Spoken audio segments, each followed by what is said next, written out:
everyone, the mentalist here, and today's topic is the Hekatjt Objective Thinker, a modernized interpretation of Van der Hoop perspective. Objective thinkers are guided by established structures and logical systems. Objective thinkers understand the world primarily through organized conceptual frameworks, where facts are meaningful only as components of a coherent system. Insights must fit within a recognized systematic context. This approach to thinking feels so natural and necessary that it is often perceived as absolute truth by the objective thinker. The objectivity of knowledge for the objective thinker rests firmly on facts and authoritative sources. The frameworks that objective thinkers adopt to classify and interpret information are treated as objective realities. Although these systems are typically based on prevailing societal or intellectual norms and remain largely unquestioned internally. This meticulous ordering and critical evaluation of facts form the core strength of this type. However, such rigid adherence to specific chosen systems can become a limitation when the objective thinker fails to critically examine or adapt these principles, often unaware of having an inflexible approach. From an early age, objective thinkers display a strong receptivity to information that can be categorized within existing systems. Objective thinkers quickly absorb and apply current methods and knowledge, sometimes displaying a precocious pedantic confidence that might lead the objective thinker to position as authorities among peers. Throughout life, objective thinkers continue to expand the knowledge base, valuing consistency and accuracy.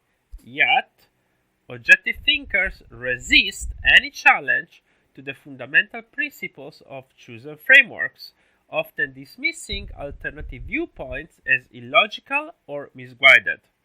The strengths of this mindset can manifest as reliable, thorough, and disciplined reasoning, making these individuals excellent organizers and scientists. The talents of objective thinkers lie in both practical and theoretical domains, where precision and broad knowledge are assets, although typically conservative and conventional, especially when preserving established order. Objective thinkers can exert a stabilizing influence, skillfully maintaining systems and resisting disruptive forces. Objective thinkers might exhibit rigidity in personal and social spheres, applying inflexible standards that can strain relationships or inhibit emotional expression. The worldview of objective thinkers is framed by clear-cut distinctions of right and wrong, good and bad, measured against whatever is the chosen systems by the objective thinker. Any deviation from this structure is often perceived as erroneous or accidental rather than fundamentally different. Activity for objective thinkers is marked by persistence and willpower, a conscious, organized drive that channels instinctual and impulsive energies into steady, purposeful effort. This results in consistent, quiet diligence rather than spontaneous or erratic bursts of energy.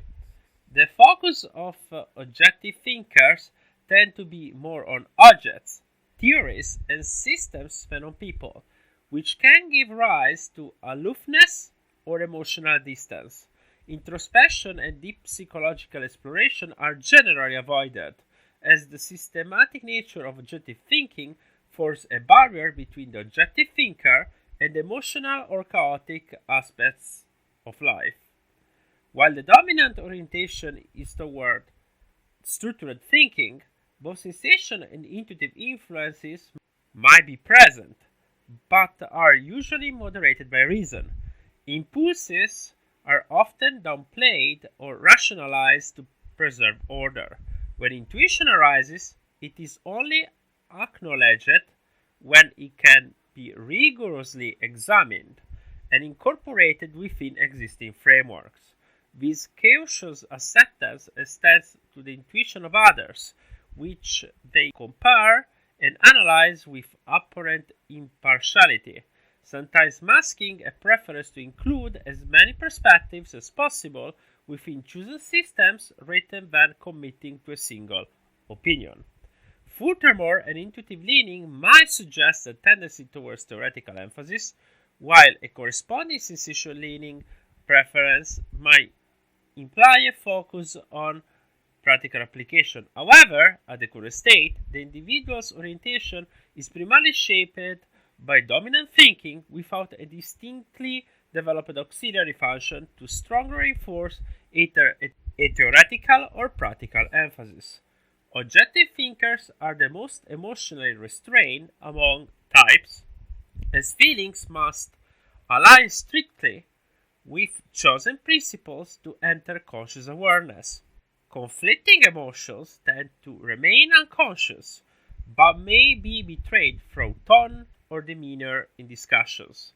Occasionally, the pursuit of goals might lead the objective thinker to use tactics that seem at odds with chosen stated principles. In matters of love and intimacy, emotional distance is common, as feelings are often subordinated to thinking judgment. Hope you enjoyed this video and you found it informative. Stay tuned for more.